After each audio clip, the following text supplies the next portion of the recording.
வணக்கம். குரல் நெறி சேனலுக்கு உங்கள் அனைவரையும் அன்புடன் வரவேற்கிறோம். இன்று நாம் ராவணன் என்ற மாபெரும் மன்னனை பற்றிய சில அரிய தகவல்களை அறிய இருக்கிறோம். ராவணன் இந்திய புராண கதைகளில் மிகவும் முக்கியமான கதாபாத்திரமாக விளங்குகிறான்.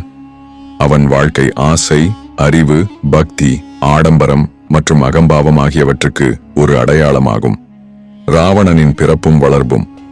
ராவணன் விஸ்ரவா என்ற முனிவருக்கும் கைகேசி என்ற அசுர இளவரசிக்கும் பிறந்தான். கைகேசி தனக்கு அறிவிலும் தேக பலத்திலும் சிறந்த குழந்தைகள் வேண்டும் என விரும்பி பல முனிவர்களிடம் தன்னை திருமணம் செய்து கொள்ளுமாறு கேட்டுக்கொண்டாள். பல முனிவர்களும் அவளை விஸ்ரவா முனிவரை அணுகுமாறு வழிகட்டவே கைகேசி விஸ்ரவா முனிவரிடம் சென்று பிரார்த்தித்தாள். அவளின் பிரார்த்தனை நிறைவேறியது. ஆனால் அவள் அசுர குலத்திலிருந்து வந்ததாலும் அவர்கள் இணையும் நேரம் அசுபமானதாலும் அவளது குழந்தைகள் தேவ மற்றும் அசுரத்தனமும் கலந்தவர்களாக இருப்பார்கள் என எச்சரித்தார். கைகேசிக்கு அது ஒரு பொருட்டே இல்லை என்று கூறிவிட்டாள். ராவணன் மூத்தவனாக பிறந்தான். பின்னர் கும்பகர்ணன், விபீஷணன், சூர்பனகா ஆகியோரும் பிறந்தனர். சிறு வயதிலேயே அவன் அறிவு மற்றும் உடற்சக்தியில் வலியவனாக தெரிந்தான். சப்த ரிஷிகளில் ஒருவரான அவனது தாத்தா புலஸ்திய முனிவர் அவனுக்கு ஆன்மீக அறிவை அளித்தார். ராவணனின் கல்வியும் திறன்களும். ராவணன் கல்வியில் மிகவும் ஆர்வமானவன். 4 வேதங்கள், ஜோதிடம், வானசாஸ்திரம், இசை, போர் நெறிமுறைகள் மற்றும் அரசியல் ஆகியவற்றை பல குருக்களிடம் கற்றான். முக்கியமாக இறைவன் சிவன் மீது அளப்பரிய பக்தி கொண்டவன். சிவன் மீது சிவ தாண்டவ ஸ்தோத்திரம் என்ற பாடலை உருவாக்கினான்.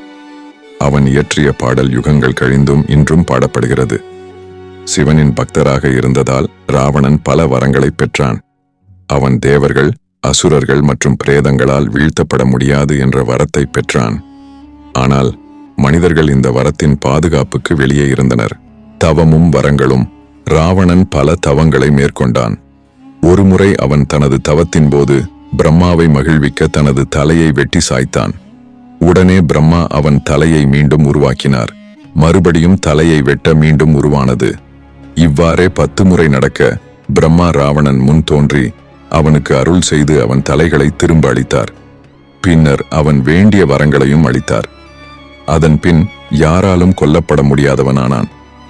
ராவணன் மனிதர்களை ஆபத்தாக கருதாததால் மனிதர்கள் மட்டும் விதிவிலக்காக இருந்தனர். ராவணன் தனது ஒன்றுவிட்ட சகோதரன் குபேரனை வென்று இலங்கையை கைப்பற்றி ஆண்டு அதை பொருளாதாரம் மற்றும் கலாச்சாரத்தில் மேன்மையான நாடாக மாற்றினான். எண்ண சக்தியின் மூலம் செயல்படும் புஷ்பக விமானத்தையும் அபகரித்துக் கொண்டான். போர்களும் வீழ்ச்சியும். ராவணன் பல அரசர்களை வீழ்த்தி தனது சகோதரன் குபேரனையும் தோற்கடித்து இலங்கையை ஆண்டான். அவனது செல்வம் மற்றும் ஆட்சி பலரை வியக்க வைத்தது. மூவுலகங்களையும் வென்றான். இந்திரனை ராவணனின் மகன் மேகநாதன் வென்றான். அதன் மூலம் இந்திரஜித் என்ற பெயரையும் பெற்றான். நவ கிரகங்களும் ராவணனின் அதிகாரத்தை ஏற்றுக்கொண்டனர். வாலி என்ற வானர ராஜனிடம் அவன் தோற்றான். காரணம், எதிரே போர் புரிபவனின் சக்தியில் பாதியை அபகரிக்கும் வரம் வாலியிடம் இருந்தது. ராவணனின் இறுதி. அவன் சீதையை அபகரித்து சென்றது அவனது வீழ்ச்சிக்கு முக்கிய காரணமாக அமைந்தது. அவன் தனது தம்பி விபீஷணன் மற்றும் மனைவி மண்டோதரி ஆகியோரின் அறிவுரையை ஏற்காமல் போர் செய்ய முடிவெடுத்தான். ராமனுடனான போரில் ராவணன் தனது படைகளுடன் தோற்று ராமனால் கொல்லப்பட்டான். ராவணன் இறந்த பிறகு அவனது சகோதரன் விபீஷணன் அவனது கடைசி சடங்குகளை நிறைவேற்றினான். ராவணனின் கதை அளப்பரிய சக்தி மற்றும் அரசியல் செல்வாக்கு இருந்தாலும் அபிமானமும் அகங்காரமும் ஒருவனின் அழிவுக்கு வழிகாட்டும் என்ற ஓர் அருமையான பாடமாக நினைவில் கொள்ளப்படுகிறது.